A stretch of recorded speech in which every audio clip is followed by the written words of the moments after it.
Hello, welcome to American Government. Today we're talking about Chapter 10, Campaigns and Elections. I could change my slide here. There we go. 3 points in Chapter 10. One, what are elections and who can vote in U.S. elections? Second one, what role does money play in American elections? The third thing we're talking about is what is happening to U.S. elections? What is voter suppression? It's a major issue that we'll be seeing in 2022 and 2024. Types of elections. There are presidential elections every 4 years, according to the U.S. Constitution. They that occur in leap years on the first Tuesday following the first Monday of November. The House of Representatives has elections every 2 years. All 435 members have to go through election or re-election every 2 years in even numbered years. Those happen both in presidential election years and then those off years. The Senate is divided into three. Senators have 6-year terms, and so every 2 years, a third of the senators are up for re-election. Schumer will be up for re-election in 22, Gillibrand in 24. Governors vary by state, but the normal is 4-year terms. Mario Cuomo would have been up for re-election in 2022, which will be the next New York governor's election. Legislatures vary by state. In New York, you've got both an assembly and a Senate. 150 assembly members have 2-year terms. The 63 Senate members also have 2-year terms.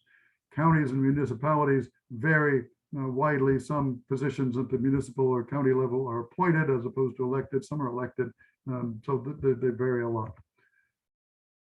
Constitution doesn't say a lot about who can vote. It just says that electors in each state shall have the qualifications requisite for electors of the most numerous branch of the state legislature. So what that means is that the Constitution leaves it up to the states to decide who got to vote.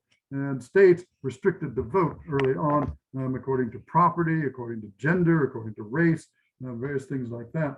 And they used various methods to restrict people from voting. The 15th Amendment is the first time in which the U.S. government actually has a role in deciding who can vote. The 15th Amendment made it illegal for states to abridge the vote on account of race, color, or previous condition of servitude. So this meant that African-American men now had the right to vote in all states, but women still were excluded from the vote. That happened with the 19th Amendment in 1920, when women were also given the right to vote in all states. 1961, the 23rd Amendment allowed residents of DC who are American citizens, but not residents of state, to vote for the president and vice president. They still can't vote for congressmen because they have no congressmen. 26th Amendment, the 1971, lowered the voting age nationally from 21 to 18. So allows people of 18 years old now to vote in any state in the Union. This was a result of the Vietnam War, during which men were being drafted and sent to Vietnam at age 18, but weren't allowed to vote until age 21. The argument being if they can go to war, then they can vote. There's argument now about actually lowering the right to vote to 16 from 18. We'll see what happens. Who can't vote? Residents of U.S. territories. They're American citizens, but they can't vote in elections because they're not residents of the state.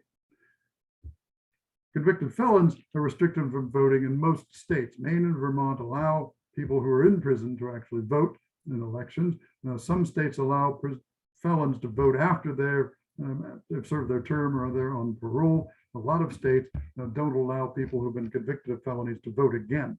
And part of this is about voter suppression. That is, since the disproportionate number of people in prison in the United States are minorities, states that don't allow those people ever to vote again are excluding a certain percentage of minorities from voting automatically. Money plays a huge role in American politics because American elections are overwhelmingly privately funded. There's some state and federal money that goes into elections, but for the most part, campaigns are financed by private donations, which means the people who give donations in elections give donations because they want something. They support a certain candidate because of that candidate's stance on issues. And so giving money in election means they want that person to be elected or they want that issue to come forward. A lot of countries around the world have entirely publicly funded elections, no private donations allowed. The idea is that this makes that election more fair, more free, more democratic, because no candidate has more money than any other candidate. They all share from the public amount. It makes election campaigns much shorter, and oftentimes makes candidates more willing to say specifically what they stand for, or what they will do as once elected. In America, because of the need to get private donations, candidates very often tend to be very vague about the issues. And you'll notice if you pay attention to political advertising coming up this year or in 2024, pay attention to how candidates are portrayed and what they talk about. They don't tend to talk about very much. They talk about their being integrity and about their past as being a soldier or something like that. But they don't really say, when I'm elected to office, I will support women's rights, or I will support gun rights, or I will vote for alternative energy, or things like that. They don't say that kind of stuff because that turns off a certain amount of donors and voters. In a lot of sense, the American political system operates by people who are elected to represent interests, not elected to represent citizens as such. You can see this in the amount of money and where that money comes from. Most money in American politics comes from large individual donations. That's the largest part of it. Small individual donations make up a large percentage of it too, which means, what are these large individual donations? That is, these are donations from individuals, people like the Koch brothers, who donate hundreds of millions of dollars to election cycles, but they can also be donations from corporate interests, from unions or from corporations, who under the Citizens United court case of 2013 are now considered people, and so they can donate money just like you and I as individuals can donate money to political campaigns. Center for Responsive Politics points out that in the last presidential race, there were about $5.2 billion spent by the two major parties, Democratic and Republican, in that election. The top 100 donors donated about $756 million to that presidential election, 8% of all the giving. Problem with American politics is political action committees, which don't support individual candidates directly. Rather, they advertise for issues. They support things, whatever their issue might be, whether it's education or whether it's gun rights or whether it's abortion rights or anti-abortion legislation, whatever their interests are, they can donate money. And some of those political action committees don't reveal the names or details of their donors. Some political action committees, you can look up on the web and they'll give you a list of everybody who's donated money, how much they've donated to them. Others don't do that. And so they collect what's called dark money, because you don't actually know who their donors are, how much they've donated necessarily, and you don't actually even know for sure whether they're American citizens or based in the US, which they have to be. Under law, they can be foreign governments or foreign interests donating money through a political action committee anonymously to affect the American political system.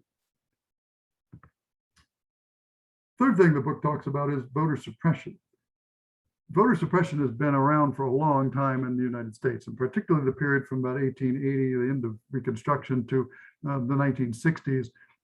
Voter suppression in the former Confederate states was widespread through what they called Jim Crow laws, things like literacy taxes, poll taxes, or other kinds of things, or through simple intimidation to prevent African Americans from voting in the South. So the democracy in the South was white democracy, white candidates, white voters.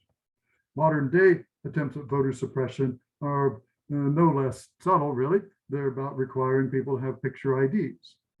Generally, the law requires everybody to show a picture ID, but what it does, it discriminates against those people who are less likely to have a voter ID, people who are oftentimes working class people, people who can't afford their car, people who don't have driver's licenses. Voter roll purges are a technique that's been developed to try to go through voter rolls and purge duplicate names, in particular duplicate names of people that seem to be African American or Latino. Things like Garcia or Washington tend to get purged from these rolls, because the idea is that if there's more than one George Washington on the voter roll, it must be because one of them's illegally registered. Other kinds of things like limitations on early voting, giving out disinformation, or gerrymandering districts so that it doesn't really matter who you vote for, the Democratic or the Republican candidate wins because of the way the district is drawn through certain neighborhoods. Georgia has become a good example of modern day voter suppression. In the 2020 election, there are two elections, a presidential election and then a special election for the senators that happened in the last cycle. They're both very, very close. Difference of 11,779 between Biden and Trump in Georgia. The voting broke down into urban versus rural, urban and suburban versus rural and small town voters, which tend to be connected to one of the two parties, urban and suburban, mostly Democratic, Republicans in the rural and small town areas. And so there are fewer counties that voted for Joe Biden in the 2020 election, but those counties had bigger populations, bigger voting populations. So the result was that, well, Donald Trump won 69% of the white vote, mostly from suburban, small town, rural districts.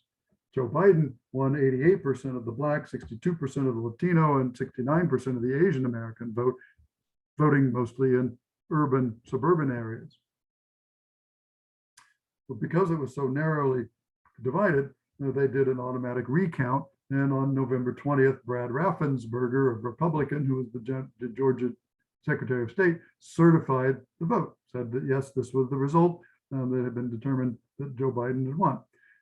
Donald Trump and his supporters refused to accept that, saying that no, there were miscount, there were illegal voting was going on. Lots of these ballots were done by duplicates or dead people or various kinds of things like that. And so they demanded a recount of this election. Raffensperger refused to do it and said that what they were doing was trying to incite violence and trying to, in effect, thwart democracy in Georgia. And so they didn't do it. He took to recording his phone calls from Donald Trump and Donald Trump's campaign. And in one of the calls from Donald Trump, Trump said to Raffensperger, "What I want you to do is this. I just want you to find 11,780 votes." And basically what he wanted Raffensperger to do was to claim that Donald Trump had won the election and just certify it that way. He refused to do it. And so the election stood. Arizona is another case where the Republican Party sponsored a manual recount of all the votes in the state, thinking that that would prove that Donald Trump had won. Actually, what it proved was that they had miscounted, they'd undercounted Joe Biden's votes in the election, actually. The Georgia special elections were also very, very close. Democrat, both senators had to be elected in such special elections here. Again, same kind of breakdown, whites voting for the Republicans, Blacks, Latinos, Asian Americans voting for the Democrats. So this led the Georgia state legislature to come up with a new law called the Election Integrity Act of 2021, which was signed into law by the Georgia governor underneath a painting of a prominent Georgian slave plantation. The Georgia voter suppression bill did a number of things. One, it requires everybody to have ID to vote absentee ballots, which has not been the case before. Generally, if you voted in 2020, you may remember that if you voted with an absentee ballot, you get the ballot, you fill it out, you sign it, and you sign a thing saying that I swear that I am this person, that I am legally registered to vote in this state. You mail it in, and they get that. They check your signature against the signature they have on record and your voter registration card, and they certify it. This would require, the Georgia law would now require people to have their identification checked by a notary before they could send in the absentee ballot. Well, that means anybody who wants to vote absentee has got to find a notary public, which means you have to pay the person to look at your ID and check your signature and certify that that's your signature before you can even mail in the ballot. That's going to discourage a huge number of people from voting absentee ballot in 2022, which could be a problem because this was a real popular option during 2020 with the pandemic raging. If it's still going on in 2022, that's going to cut down the number of votes. Second thing this law in Georgia does is it empowers state officials to take over local election boards. That is, local election boards which collect ballots and certify them at the local level. can now, they can send in the state people to take it over and recount them themselves. And the idea is that this might allow state officials appointed by a Republican governor and Republican legislature to overturn ballots in Democratic districts. This limits the use of ballot drop boxes, shortens the early voting, and makes it a crime to give food and water to voters who are waiting in line, because they're closing down polling places, particularly in minority neighborhoods. It means that African-American voters in Georgia can oftentimes wait 9, 10, 14 hours in line on election day to vote. This makes it illegal to actually give them water or food to allow them to keep standing in line for 14 hours before they get to vote. The idea is that they won't, if they can't get any food or water, they won't be able to stand in line that long, and so they'll drop out and they just won't vote. Georgia's not alone in this. 43 states have passed about 250 voter suppression laws of various kinds since the presidential election of 2020. All right, we're going to stop there. Thank you for coming, and I look forward to seeing you soon. Let me know if you have any questions. I'm happy to talk to you anytime. And take care, and good luck with everything.